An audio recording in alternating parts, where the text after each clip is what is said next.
seconds and then get started.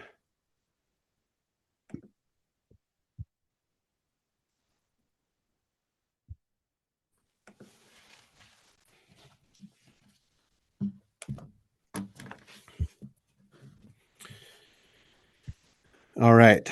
Well, welcome everyone to another Claremont Institute virtual briefing. I'm the president of the Claremont Institute, Ryan Williams, and your host, publisher also of the Claremont Review of Books and the American Mind. Very happy to have here today Richard Hanania. We're going to be discussing his book, The Origins of Woke, Civil Rights Law, Corporate America, and the Triumph of Identity Politics. Richard also started a small think tank that does some very interesting work, which I wanted to direct you all to, called the Center for the Study of Partisanship and Ideology, using some of the tools of social science, which Richard knows well, to take up some countercultural questions and offer some insight that you won't find in academia or even across a lot of the think tank world. And you can also follow Richard at richardhanania.com on his Substack. So Richard, thanks for joining us. I thought we would just kick things off by maybe if you just want to talk briefly about why you wrote the book, what you hope to accomplish with it, and then we can have a conversation about it and field some questions. Yeah, well, great. Glad to be here, Ryan. I'm glad to be doing this with you guys. The Claremont audience is exactly who I want to reach with this book. You guys are in position potentially to do something useful with the information in it. And so I went to law school between 2010 and 2013, and there wasn't wokeness sort of in the modern sense. You know, there was something crazy, obviously, what happened in the years after that. But just I saw sort of proto wokeness. I saw, disparate impact is not a new concept. This idea that institutions are racist, the affirmative action, obviously, these are very old debates, and I learned some things about the law while I was in law school. I did a internship first year of law school at a place called Center for Individual Rights. It's a conservative nonprofit in Washington, D.C. And I learned a bit about the law, and I was pretty surprised by what I found. I mean, and this was before sort of Kennedyism had taken over all institutions. I found that basically institutions were discriminating up and down based on race, based on sex. The jurisprudence in this area didn't make any sense. You could take race into consideration, but it could never be a factor that determines whether anyone gets a job, which is like impossible, right? It's just logically inconsistent. There was the disparate impact doctrine. Basically, if you have a hiring criteria or some other aspect of a job where one group does better than the other, men and women or blacks and whites or what have you, that basically the burden of proof becomes on you as a business or as an institution to prove that you're not discriminating. So this stuff was there. I started learning about this stuff in 2010 to 2013 or so. And I've always told people like somebody should do something about this, right? There should be lawfare on this stuff. There should be executive orders. I found out at the time that Executive Order 11246, affirmative action in corporate America, was created by a Johnson executive order. I tried to tell people that's an executive order. You could repeal that executive order. You could modify it. But I went away. I went to grad school. And then sort of the Great Awakening came, these things blew up, became more culturally prominent.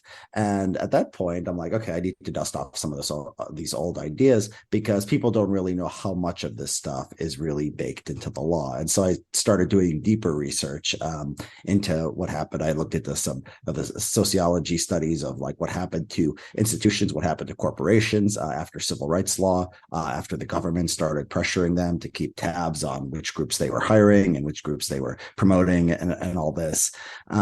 And yeah, it was just everywhere. I mean, it was sort of the question became what took so long for the culture to get to this place, because government has been forcing institutions to be conscious of race and sex since the late 1960s, the early 1970s, and it's basically been forcing quotas or soft quotas onto them.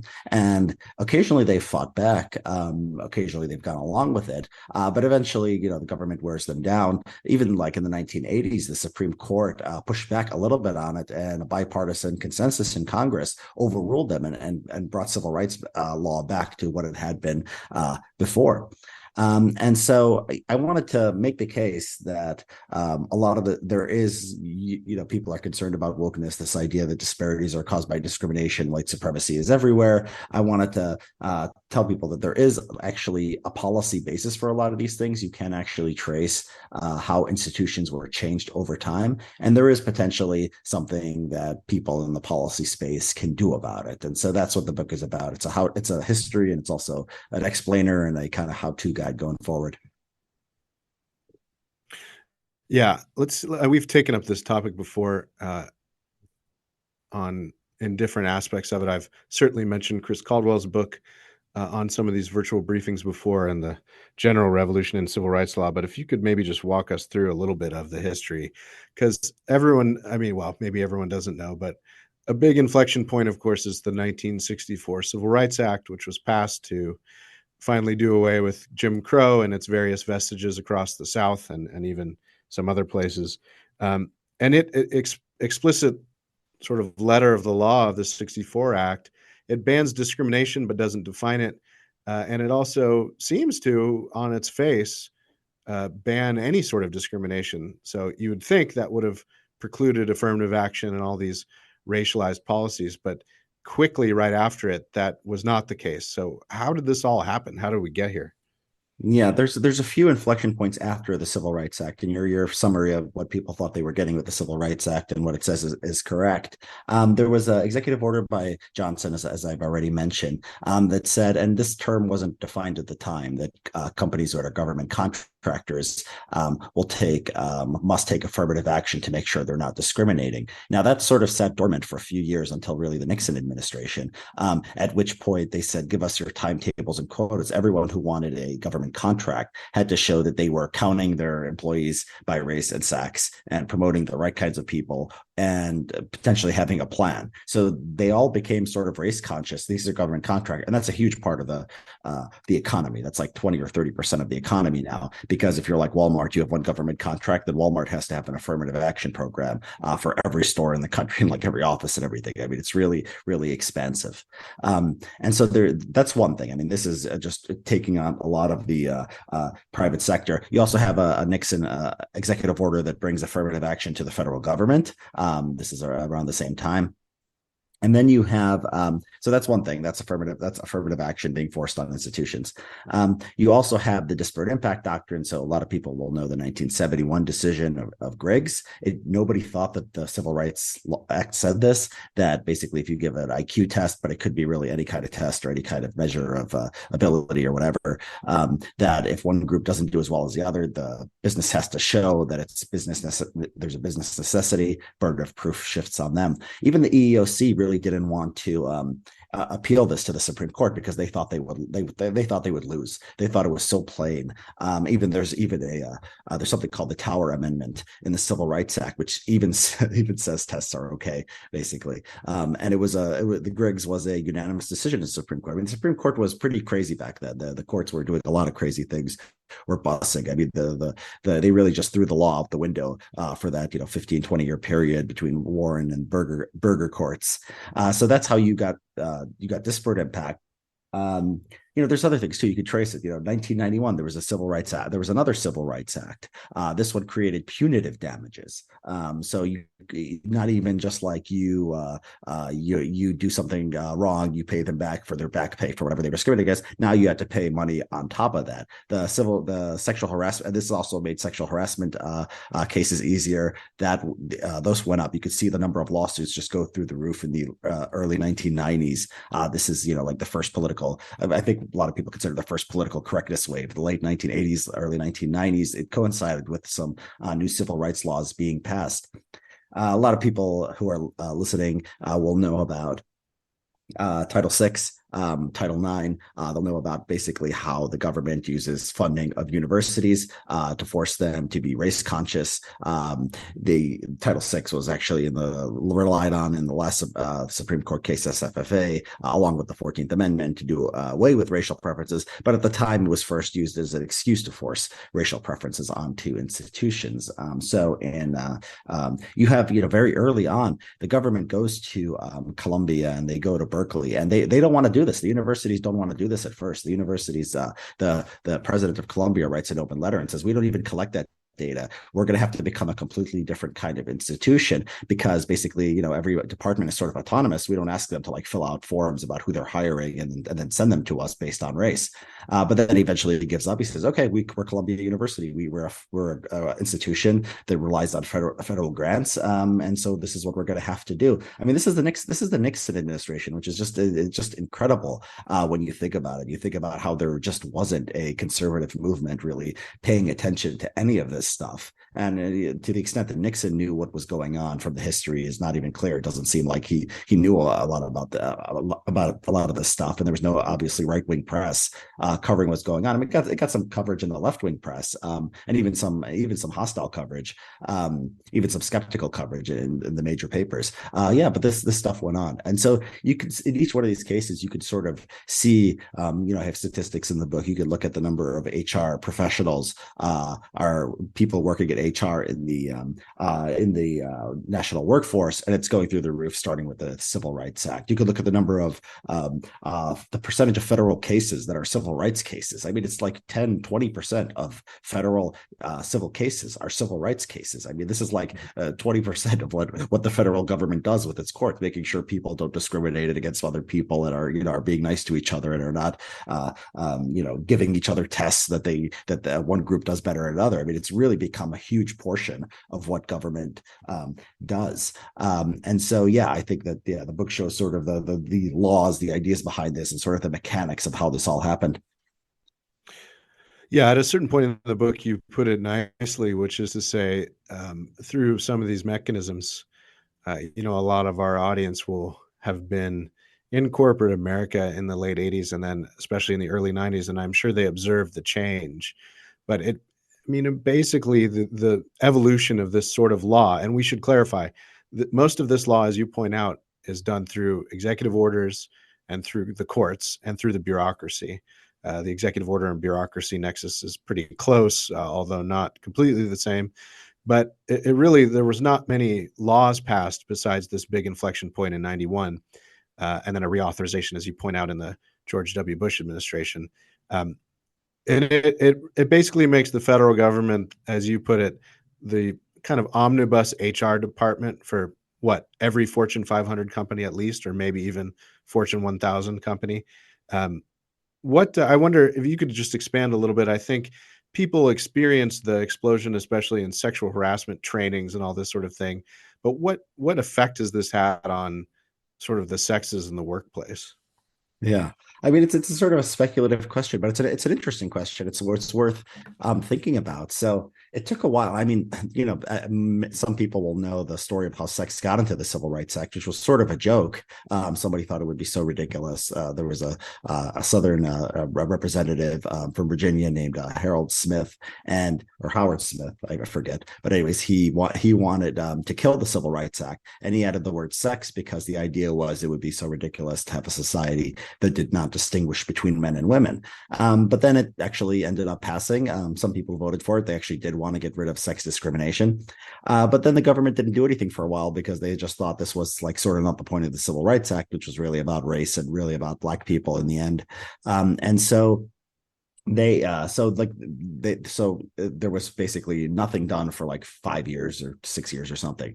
And then they start just by, banning like ads in the newspaper. You couldn't have men's jobs and women's jobs. You couldn't do stuff like that, right? So it used to be the classified. They would say, here's a men's section, here's the women's section. You couldn't do that anymore. They preempted state laws. Some state laws had like only men could be truck drivers. I don't know, whatever. They had these kind of laws. And so they got rid of that. So just some basic stuff.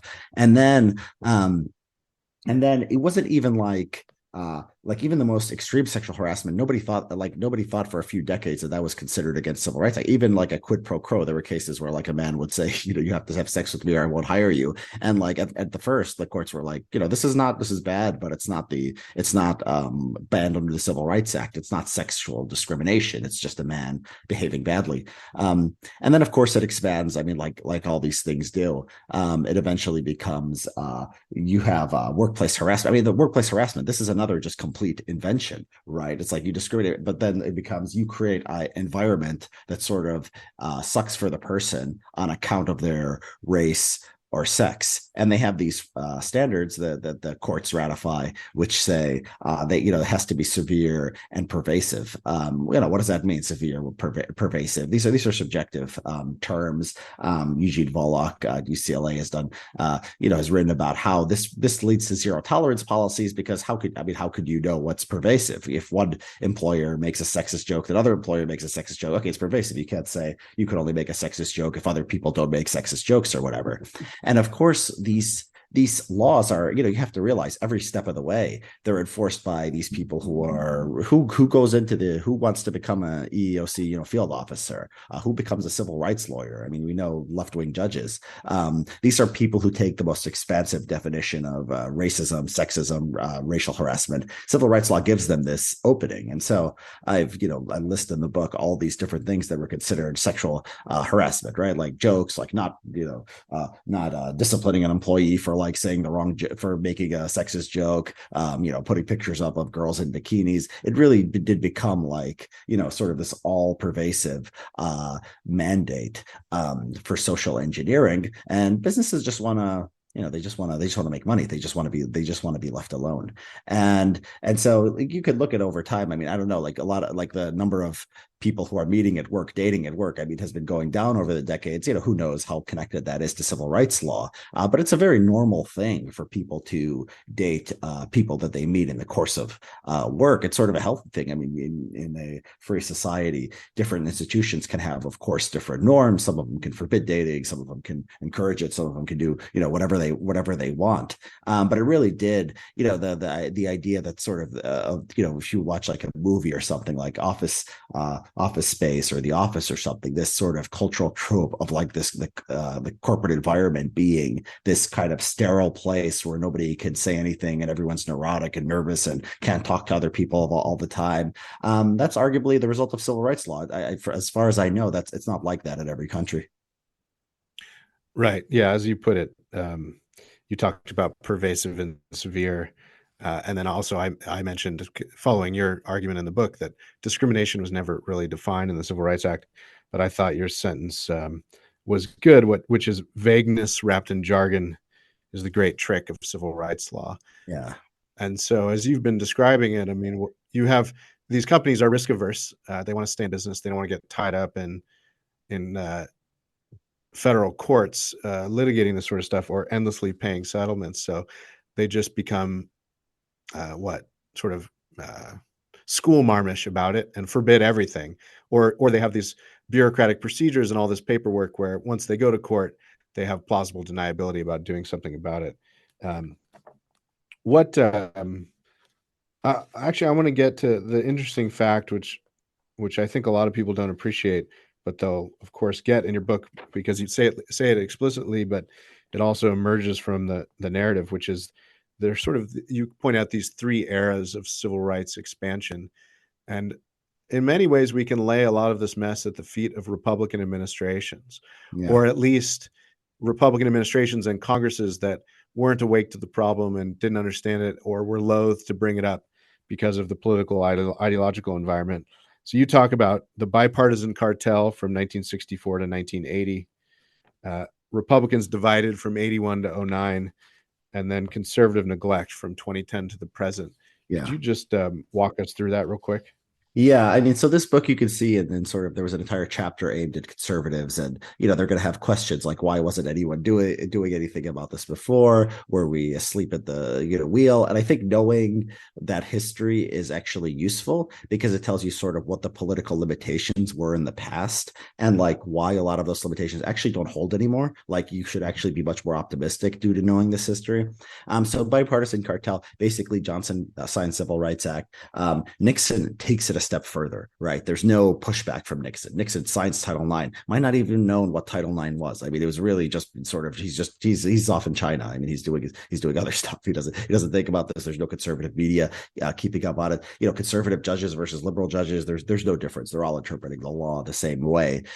Ford, there's nothing. Reagan comes in. Reagan is actually an ideologue. Reagan opposed the original Civil Rights Act, and he's good on this stuff. He wants to repeal Executive Order 11246. There was a Supreme Court case that actually, I should say the Supreme Court, the conservative judges weren't bad. They were getting better even then. They were limiting the enforcement power of the government in Title IX and Title VI. They were saying, okay, if you get federal money, there was a decision that said if you get federal money, okay, you can force affirmative action onto the financial aid office of the university, but not the entire university. And so there's a Supreme Court decision. But it makes this sort of bipartisan sort of push from Congress. So Reagan is the right of the conservative movement, right? But conservatives within Congress are divided. The majority, especially in the Senate, are with the liberals on the civil rights issue. And so they passed something called the Civil Rights Restoration Act, which gave us this disastrous social engineering at universities. Reagan vetoes it. I mean, he goes that far. They override his veto, right? And so Reagan does a lot. It was only one of a handful of vetoes across his entire presidency. And so you have this period where Republicans are divided. George H.W. Bush, I mean, he vetoes the first Civil Rights Act of 1990. It gets clobbered in the midterms, comes back and basically surrenders, and they punt a lot of things to the courts, and they just give up, right? So I mean, the fact that he's vetoing it, that shows just different from the Nixon era. Yeah. And so conservatives are just getting more conservative down the line. Republicans are getting more conservative down the line. And so by I think this process is basically done by about the time of the Tea Party. There aren't really pro-civil rights conservatives anymore. Even during the Bush administration, they're trying to pass protection for LGBT. They can never get any Republicans to vote for it. A handful will do it, but they won't do it. So conservatives by the 2000s are no longer going to go along with any kind of expansion of civil rights law. But by 2009, 2010, even in the Trump era, by this time they've forgotten this history. They don't know that this stuff is even in the law. These things that were big stories during the Nixon administration, big stories during Ronald Reagan, the Civil Rights Act battles of George H.W. Bush, these were all covered in the news. Conservatives by 2010, 2015, they don't even know this stuff existed. This stuff has become so baked into the law. Every institution is living according to these ideas. And so the optimistic case here is that, look, the Republicans are a lot more right wing. You don't have to convince them that affirmative action is a problem or wokeness is a problem or institutions should be colorblind. That used to be controversial among Republicans, 20 or 25 years ago. That's really not anymore. And there's a conservative media ecosystem. People say, well, they're afraid of the leftist media. That might have been more true. I think they're more afraid of the right wing media now. I mean, it's developed and it has its own independent pressures, and they're usually at least as afraid of it as they are of the mainstream media, depending on the politician. And so and then you have just the concern, sort of the cultural craziness of the way that things have gone in the last 5 to 10 years.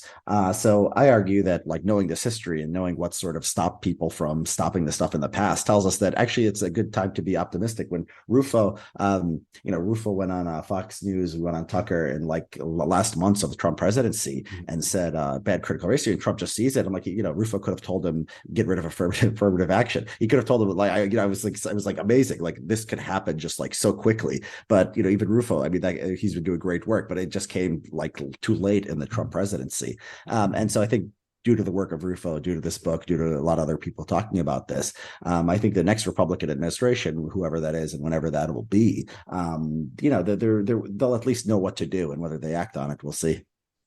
Yeah. This theme of culture and politics, or culture and law, comes up frequently on the right. I think you did quote Andrew Breitbart in your book, but he famously said that politics is downstream from culture. We've always been skeptical of that claim at the Claremont Institute, good students of history that we are. But you point out, I think rightly, that on this question of civil rights is a good example of culture and law really being intertwined and being feedback, really a feedback loop. So we had some questions ahead of the session, um, asking about the power of ideas in this argument, and is this culturally Marxist in its roots? What sort of cultural currents have led to this? Um, what do you say to that argument, or how should we understand this question of civil rights within that framework? Yeah, I mean the cultural Marxism thing, these kind of questions and sort of theories about ideas affecting people. I just find them as a social scientist, they're just hard to prove. I mean, sometimes you'll see people say, "Oh, wokeness is Protestantism, or it's Catholicism, or it's Gnosticism, or it's this or that," and I'm like, okay, you could tell a story. I don't know how you prove it. I don't know how you sort of test it, right? There could be something to these sort of big idea historical forces. I don't think that they're obviously unimportant, but it's just really, really hard to disentangle. I think, as you said, right, it is clearly a feedback loop. Laws matter. I mean, you could trace it. Culture matters, of course. And really, I mean, you should see them as sort of complementary, because civil rights law, I say, is a kind of a pipeline. You have these ideas in the academy, you have these ideas from activists, from just crazy people, HR, like entrepreneurs, like this woman Rabin D'Angelo and Ibram Kendi. I mean, they're entrepreneurs. They're out there sort of doing in the world of ideas. But then the civil rights law is sort of the pipeline where they get into corporate America. They get it. Maybe they get there anyway. I mean, but it makes it easier. It creates every incentive for people in corporate America, for universities, to start listening to people like that, because the federal government tells you have to be concerned about race and sex. It builds up these HR departments, and so yeah, I mean, what we are. If I think everyone should, I'm not against cultural explanations or people trying to change the culture, argue with people, and so forth. I think that's good. I think people have been doing that. Breitbart, obviously, famously did that and believed in that. And there's people out there making conservative documentaries and producing content and so forth. One of the reasons I wrote this book was the political sort of the raw power, kind of like how this happened and the mechanics, like that story of like how it happened and how it can be changed. I think it's been neglected. You mentioned Caldwell's book. Yeah, I mean, he got people thinking about civil rights law. Yeah. There wasn't as much detail about exactly what executive orders or exactly what the government did or exactly how it worked. So I just didn't think there had been enough thinking in that area, and that's hopefully the contribution of the book. Yeah, and do you think it's fair to think of corporate America along a spectrum? I mean, a lot of them, of course, just toe the line because they're risk averse, as we mentioned. So at one end, you might have Disney these days, where you have leadership and middle management committed to the ideological project of wokeness, and then also they've been in that habit for reasons of corporate laws and regulations for a long time. And then you have, say AT&T. It's a case I'm somewhat familiar with. I think they've stepped back a little bit from their social activism because they had a divided constituency in their customers on BLM funding and all that sort of stuff. So, I mean, is that a good way to think about it? The ones that toe the line because they think they have to and they don't want to get sued, and then you also have at least concentrated maybe in the C-suites and middle management and pushed from the bottom by 28-year-old HR people driving it a little more aggressively. Yeah, the Disney one is interesting. I mean, I was recently reading about how sort of Disney, the people who play the characters in the theme park, they often tend to be like homosexuals. Like those are the kind of people who sort of aspire to these jobs. So I just think a lot of these sort of creative professions, they're just going to draw a certain kind of person, and so that's probably the hardest to. I guess it hasn't always been like this, but I don't know why in 2020, 2024, it seems like if you're going to have something like Disney, it's just going to be taken over by people who are leftists. That I think is just sort of something that it's going to be hard to change. I mean, just these ideas have sort of conquered the creative arts. Right. But then you're right. I mean, this is you're right that like there are corporations that are going to be different. I mean, you could see it with sort of the stuff like COVID restrictions. Like Trader Joe's was like the first one. It's a little bit of a conservative company. It's funny because they were the first ones during like the Great Awakening. I remember to refused. Somebody wanted to change them. Somebody wanted to change the name because it was insensitive to Hispanics or something, or one of their dishes, and they said no. Yeah. And then they were the first ones to get rid of the mask mandates. And it's like, okay, whoever's running Trader Joe's, they're obviously a little bit more right leaning. You could tell from these issues. And so yeah, there's everything sort of in between. You're right, and a lot of big corporations are going to be divided. They're going to be where all different kinds of people come together. I mean, the idea that business is like everyone white collar, everyone professional is like necessarily a liberal. It's maybe a little bit truer now than like maybe since like 2016, 2017, it's become truer. But as recently as Mitt Romney, I mean, 60% of white college graduates were voting Republican, and that includes like professors and stuff, like people in business, probably even more so. There's been even studies recently of like corporate boards. I mean, the Republicans are like the majority, are very well represented, and so I don't think like you can believe that this is just like the majority of this stuff is genuine belief. Some of it is, and some places like Disney are probably going to even hurt their own financial interests just because they're they have their ideas and they have their aesthetic preferences. But yeah, I think business. I mean, this is what like in the last, since Elon Musk just bought Twitter not that long ago. Now you see all these stories about suddenly like the boycotts work, right? Like Target, these. I didn't even say we're in February 13th. I barely see any Black History Month at all. I mean, I've always said that business was going to be sort of like easy compared to a lot of other things. Target is going to be somewhat easy because they just want to make money, right? The university is going to be hard. So like SFFA, Harvard comes down and like they're the next day they're scheming about how to get around it, right? So the university is always going to be like the toughest nut to crack. But people are worried about business, and I want to tell people, be more optimistic about business. I mean, they're responsible. They respond to market forces. They're not the people who decided to become activists as part of their life, like a lot of people in academia did. And so here, I think, a lot can be done. Yeah. Now I just want to turn to some of your solutions, and then we can just open up for questions. For those who haven't been on this before, which is probably few of you, just drop your question into Q&A. We don't raise hands or do audio or video just for time reasons and speechifying reasons, but I'll try to get it to as many of these questions as I can. So yeah, I'll just turn to your solutions, the brass tacks, as it were. It's a pretty good guide for a future administration. So let's go through the low-hanging fruit first. And you divide this into the executive branch, the judiciary, and red states. Let's just walk through that. I mean, you've mentioned a bunch of times the Executive Order 11246. So you could immediately basically ban affirmative action in federal contracting and across the federal workplace. What are some other things that need to happen, including with the judiciary, and then we can turn to red states? We need to really need to revisit the disparate impact doctrine of Griggs. It's not affirmative action. It's interesting. People focus so much on universities, and it's good that we got rid of affirmative action in universities. But it's almost we pay too much attention relative to everything else because most people most of the time are not on universities, and not a lot of the corporate America stuff. I think a lot of conservative activists maybe care a lot about universities because they're intellectuals or whatever, or they've been to college. But the business world is very important, and there's low hanging fruit there. I mean, the disparate impact doctrine is horrible law. I think it violates the 14th Amendment. Gail Heriot wrote about this. I think that you could do something. The judiciary needs to do something there. And then the harassment law, there's never really been a First Amendment challenge. So the First Amendment has been sort of expanding in every area of law. A lot of people listening to this will know about sort of pornography.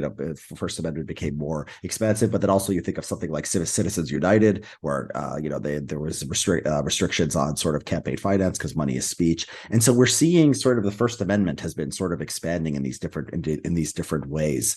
But it's still sort of this anomaly where like government basically has these laws about how private institutions are to behave and like what you can say and what you can't. If it was like more direct, it would be easier to overturn if they were just like, okay, you have to, if the government was just saying you have to, not misgender people or something, but it's more subtle than that. It's, you can't create a hostile environment. This is the trick, how they go after free speech. They call free speech action. So it's not, it's creating an environment, it's harassment. But at the root, it's speech. And so we're not even at the point actually for that. It's low hanging fruit, and like a judge could rule this way. But like conservatives have not sort of started thinking about sort of the Lawfare Act part of this. Like they need trial lawyers, and they need public interest firms, and they need law professors writing up these papers and going through the mechanics of making an intellectual case for it. And I think a lot of conservative judges will be receptive to that. You've seen some stuff too on like government contracting set asides. We've recently seen I think it was it's one of the circuits. They in Michigan they had a decision, I think, that they got rid of it, if I'm remembering that correctly. So there is stuff happening now that the judiciary is a lot more conservative than it used to be. Red states could also, they could sort of put conditions on, they could use the contracting provisions. Jonathan Mitchell suggested to me, and I included in his book, his idea that they basically, this is how you create standing for affirmative action at the federal level. You give a state law, you have the states basically ban affirmative action, and the federal government requires it, and then you have standing because you're the corporation and you're sort of stuck between these two places, and you need to sort of punt this thing to the court. The executive order 11246, I mean, there's no statutory justification. It's really sort of came out of nowhere. And so these are the basic things you can do. I think the free speech one is probably the one that's been most neglected and that we need to work on. Yeah. And you point out that red states can also, and they've started, Texas and Florida. Yeah. And I know Indiana is working on something of especially in higher education in their state schools, basically banning or abolishing their DEI programs and just eliminating whole cloth a lot of this HR infrastructure in education. And then the more difficult projects, as you point out, repealing or modifying the 91 Civil Rights Act, which I kind of knew this intuitively, but you lay it out nicely. The problem with the 91 Civil Rights Act, and you mentioned Gail Harriet, who's written a lot about this from University of San Diego Law School. The punitive damages and then the award structure where, plaintiffs' attorneys can collect fees. And so it's become a whole cottage industry and really a racket. And it's fueled not only the sort of NGO marketplace for this, but public interest law firms on the left. Yeah. And it's become quite lucrative for a certain class of lawyers. So you could really cut off at the knees a lot of that project. Yeah. But you'd need congressional action, as you point out. Yeah. I mean, there was, harder. but that was that part actually was not the 1991 law. There was Civil Rights Attorneys Fees Awards Act in the 1970s. And then the Supreme Court ruled that it only applied to the plaintiffs. It doesn't say that law, but then they said it only applies to the plaintiffs. I mean, that is that's such a corruption of the law. So yeah, you could potentially revisit that decision if that's possible. Gail points out one thing about the punitive damages. She pointed out to me that it's not indexed for inflation. So if you wait long enough, I mean, it's going to be less and less. And so it's like 300,000 per whatever for corporation, for the biggest corporation. So that's becoming less of a thing over time. In some cases, I guess you just don't have to do anything and this stuff won't matter. Right. Yeah. So if Democrats try to introduce a CPI inflator for that, yes, you definitely don't vote for that. Yes. That's very technical. Yeah. CPI inflator for punitive debt. Yeah. You're going to have a very smart movement to know to oppose that. Yeah. Well, let's go to some questions. I'll just recommend everyone, if you haven't picked up Richard's book, I recommend it. It's, it's pretty concise and very practically minded, but very thorough. So from beginning to end, it's a very useful book if you want to understand it and understand how we got here. So John asks, can we discuss either of us invidious discrimination under color of authority by government entities of a protected class versus private discrimination in the marketplace or workplace? Hold on, I dropped his question there. And the various impact analyses required by conservatives and public policy implication for future administrations. Yeah, how do we separate this sort of government-private question, or how do you think about it? Yeah, Richard? I mean, or is it really a distinction without a difference in a lot of instances? Yeah, I mean, it's you have I think maybe he might be thinking about these recent cases about government censorship and First Amendment. Yeah, I mean, I think judges have to start, and judges, they do this all the time. I mean, when they when they sort of believe in a cause. So the First Amendment, it's pretty broad, and even though the liberals went crazy about this, these recent rulings about social media, it's very normal in sort of First Amendment jurisprudence to say, you can't pressure a private institution, or you can't make things difficult for someone who's exercising their free speech rights. And so, yeah, I mean, but a lot of these things are actually much more direct than that. You don't even have to go that far. Like the affirmative action executive orders, a lot of these mandates come from above. A lot of these things are a lot of these things are these like settlements, like the EOC are like these civil rights lawsuits, and they end up with the government, sometimes the judiciary or the federal bureaucracy, telling them, corporations, sort of what practices they have to adopt. So yeah, I mean, it so much depends on, this is one of those things where it's like, it's that distinction between private and public. It's gonna a conservative judge who doesn't like civil rights law, who sees that it's got too far, is going to have a broad sort of interpretation of what the government's doing, right? If you have a bunch of liberal judges, any ruling you have, they're going to find it, they're going to read it as narrow as possible. And so, yeah, I think this is one of these things where if you get the right judges and you convince people this is important, it'll take care of itself. Yeah. I think maybe you sort of addressed this already, but Richard asks, what about annual corporate shareholder voting, where woke companies like Apple recommend voting against woke proposals like climate change monitoring, LGBTQ policies, etc.? Why is there this dichotomy?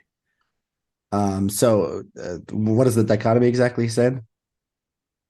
I guess, I mean, we've sort of addressed it. I mean, um, I guess to flesh this question out, why is there the dichotomy between, they're pushing all these processes because it's mandated under federal law, and yet they encourage shareholders to vote against more damaging stuff. I guess that just proves your point that they're in the business of Yeah. making money and keeping Yeah. costs Well, down. I don't know if it's more I complicated. actually didn't know that. I mean, I didn't know Apple often votes against these kind of crazy ESG. That helps my case. That's very sort of optimistic that even Apple, Yeah. they don't let things get too far. They're still businessmen at heart.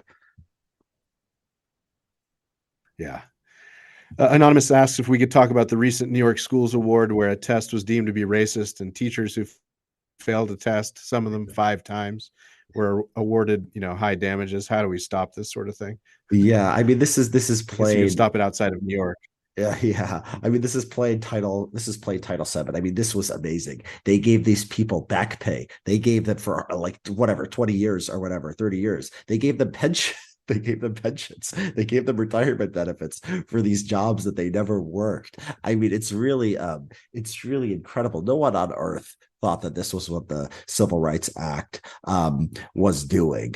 I think that, yeah, I mean, it's all a disparate impact case. And so, like, it's all the legal doctrine of disparate impact. So you get rid of that. I mean, theoretically, would like liberal judges find another way to do it? I don't think so. Like, New York City fought this. I mean, New York, they don't want to bankrupt themselves paying pensions to these people who never worked for them. So, yeah, I think this is one of those things that really, really does require disparate impact doctrine. You're not getting something this crazy any other way. Yeah. Um, Tim asks, it's really, well, kind of a comment, but it's a question really. Could and actually you addressed this at least by implication in your book. He asks, could we have a surge of legal academic work defining the First Amendment, similar to the one we had in the '90s for the Second Amendment? And the part of your conservative neglect part of the narrative about Republicans is that, look, they in areas where they really care about things in the Yeah. last decades, like abortion and the Second Amendment, they've pushed back quite effectively. So I don't see why that couldn't be the case with the First Amendment and speech and civil rights laws. Yeah, I mean, the Second Amendment is also a good point. That this was sort of radical at the time, that you would get rid of these gun laws. I mean, it was sort of a consensus that you don't do that. That states didn't have open carry. I mean, this was not a normal thing, and now it's basically almost everywhere. And so you're absolutely right. Also, I mentioned like Citizens United. I mean, it's another thing where, like, this idea that corporations have free speech rights, that was also something radical. People had to sort of work on that too. So So yeah, if you're a a law professor or somebody who works in the think tank world, I mean, I think that's one of the most promising areas to work on. Just bring the First Amendment into civil rights law. Yeah. Ken asks a question and has some comments because he has some experience. So Ken worked at Ken Masugi worked at Madison College within the MSU system for a while under an old Claremont friend, Bill Allen, who's a black conservative academic, and MSU wanted to get more black students, so they went to the Catholic high schools in inner city Detroit and recruited the cream of the crop. And MSU is not that hard to get into, so it resulted in Ken's experience of a lot of his top students were the highly recruited black students, and the white students were on average mediocre by comparison. He asked, "Do you see a problem with this kind of affirmative action, if we can even call it that?" I am a libertarian on freedom of association questions. I mean, if you want to have an all black or great black students and mediocre white students or anything in between, I don't care. So no, I don't have a problem with it. I mean, the problem with sort of civil rights law as it exists, though, is like, you could discriminate openly in favor of blacks, maybe not so much under SFFA, but that's the way traditionally it's been. At the same time, like if if a black person complains that they're slightly uncomfortable, well, then that's a huge lawsuit potentially. It's just sort of kind of like asymmetry. As long as you have that asymmetry, I think you have to apply the laws equally. As long if you have like, oh, I believe in freedom of association, so I'm not going to worry about anti-white discrimination. The problem is anti-black discrimination is still illegal, and so you're going to get corporations overcorrecting, and they're going to try to they're going to obviously give blacks benefits and not that they don't give to whites. My ideal world, I mean, people could do whatever they want. Yeah, and it's complicated at MSU, of course, because it's a state school. Yeah, I mean, you wrote the book before the affirmative action Harvard case and North Carolina case, FFA, as you mentioned, Richard. But I mean, Gorsuch's concurrence seems to me to be pretty uh, important in the sense that, I mean, he basically says what you argued in the book, which is one avenue for fixing a lot of this would be to say that, Title VI, as it's currently applied, violates the Equal Protection Act, and that you really have to, that affirmative action and all sorts of race-based programs in the federal government and the state level is unconstitutional. Yeah, Gorsuch. I mean, the Gorsuch's concurrence is very interesting because it's really, I mean, it's really absolutist. I mean, it really is. He says, don't even have this balancing test. It's all it says is don't discriminate based on race. I don't care about compelling state interest or narrowly tailored or any of this other stuff that's become part of the law. He's saying get rid of it all. So you have three. I think you have three justices who are just absolutist, anti any kind of Gorsuch, Thomas, and Alito. And then the other three conservatives don't particularly like affirmative action either, right? Roberts wrote the decision, and so yeah, I think that there is, there's this is just sort of this proves my thesis that you're pushing out an open door once you bring these arguments again. This doesn't divide conservatives. Are you a libertarian? Are you a nationalist? I mean, are you anything with on the sort of right spectrum? You're against affirmative action. You're against government social engineering, and so this isn't something that should be hard. Yeah, it's the sweet spot. I mean, you talk about salience and that is how much the issue is on people's radar and how it resonates, and then polarization. But this seems to me to be both good policy and good politics. So Yeah. I'm with you. I'm optimistic. Yeah, and even the Democrats aren't don't fight as hard because first of all, some of them, like some elite liberals, don't like affirmative action or have questions about it, even though they don't talk about it publicly. But they also are smart and they know that public opinion is really against them on this. I mean, you saw you probably might have seen the polling on SFFA v. Harvard. I mean, you don't get 65% support of a Supreme Court decision on these controversial issues. It's very, very rare. Maybe Dobbs in the other direction, but like this is a Supreme Court conservative victory that is more popular than just about any other high profile Supreme Court conservative victory. And so yeah, they're limited. If this is salient, I mean, it's good for Republicans. Yeah, Max, who says he's attending from Canada, he says the narrative's all about how this happened in the U.S. but the exact same stuff is going on here, that is Canada, and I'm not aware that it's being done through legislation or executive action, which makes me think that it's cultural. Do we have a comment? I'll just say one thing, which is um, this might be the case, Max, where a lot of this civil rights law, quote unquote civil rights law, post 60s in the Anglosphere started in America. And so I think a lot of the Anglosphere took its cues from America. So it might be, and we'd have to look into it. Maybe Richard knows more about Canada than I do on this question, but I suspect it's legal and administrative and bureaucratic policy in the U.S. driving similar legislation or legislative trends in maybe a place like the UK, Canada, et cetera. Yeah. I mean, the kind of thing, the idea that they don't have sort of these legal restrictions. I mean, who was going after Jordan Peterson then for misgendering students? There does seem to be a sort of human rights. It seems in many cases, they have like not a First Amendment. They have legal restrictions on what you could say. And so, yeah, I don't know. There's many Western countries now that don't have some kind of wokeness embedded in law. It looks different in other countries. So like they're not all obsessed with standardized tests. We're obsessed with standardized tests for some reason. That's very specific to ours. They're not, they don't have like often government set aside contracts. There's like different kinds of things that you could trace to law. But no, I mean, I don't question there's something cultural going on here too. That's unquestionably important. The law is sort of how it gets channeled in different countries. Yeah. Uh, Paul asked, I don't know if you remember, Richard. I actually don't, but I mean, Amy Wax reviewed your book, I think for CRB.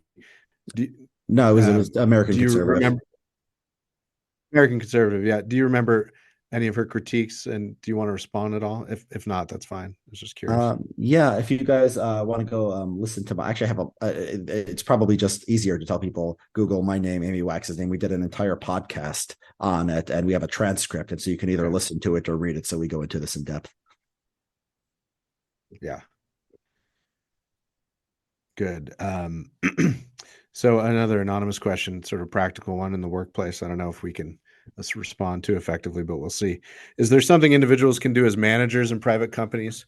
My HR department and our training sessions have some pretty questionable things, but everyone remembers James Damore and Google.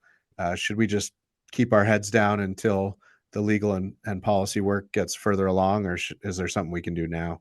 I mean, link it to Rufo. I mean, that seems to work. I mean, bring some attention to it anonymously if you feel safe doing that. You as one person and cog in the machine. That seems to me like probably the best thing you could do. I don't know if there's it's worth risking your career if for Right.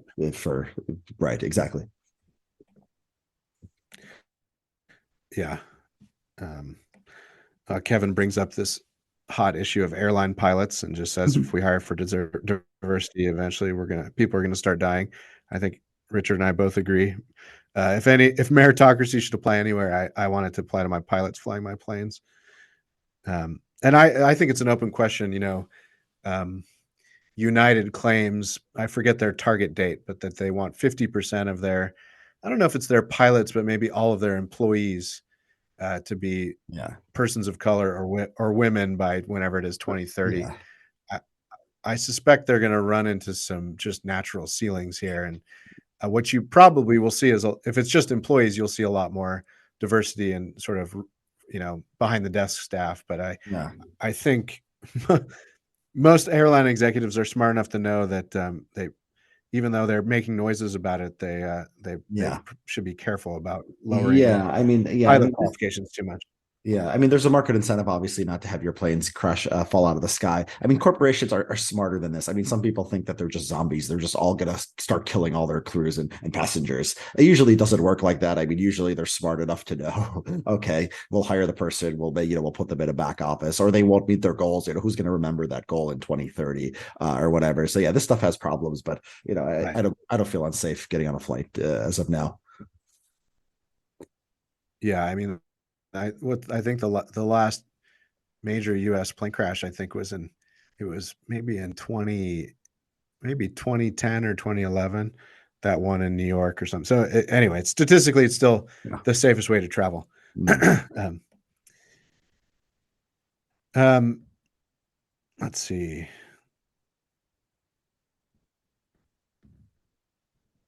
What I'll ask the simple question, another anonymous one. Um, what maybe the answer is obvious, but what effect will the 24 election have on all this either way? It's going to be very important. Everything, I I guess. Yeah. think it's going to matter. Yeah. I mean, you see how much of this stuff is bureaucracy and judges. It's not going to be the headlines if Trump gets into office or Biden gets into office, but everything that I've been talking about that's been behind the scenes, the things you might not even, read about or they might escape your attention. It's personnel is going to be policy on these issues. Yeah. How does the reparations issue fit into all this? Robert wants to know. Yeah, the reparations issue is interesting. I mean, I just saw California, the Gavin Newsom had like a commission, and then they decided it's too expensive. We're going to do something else instead. Yeah, I mean, the reparations thing is sort of like the market, the sort of the market pressures making the planes not crash out of the sky. I mean, it's sort of it's like too unrealistic. It's too expensive. So it's sort of a good sort of way to virtue signal for a lot of politicians. There'll be a lot of commissions on it. I doubt we'll see.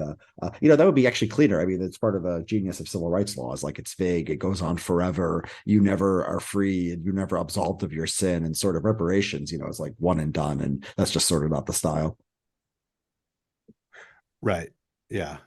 Yeah. I've heard some conservatives argue, okay, well, maybe we'll take the reparations bait and have one-time huge payment, but then we have to agree we're done with Yeah, modern exactly. civil rights laws that's been Right. I conducted. mean, I'd like to see a I'd Republican take that senator trade-off. or The congressman. problem is we'd never get it. Yeah, I'd like to see them introduce a bill though, just to kind of troll. Just put that in there. Yeah, where race preferences are gone forever. Here's the money. Co-sponsor with Cory Bush or something. That could be fun. Yeah. Let's maybe go out with this. Just Amanda wanted a little bit more.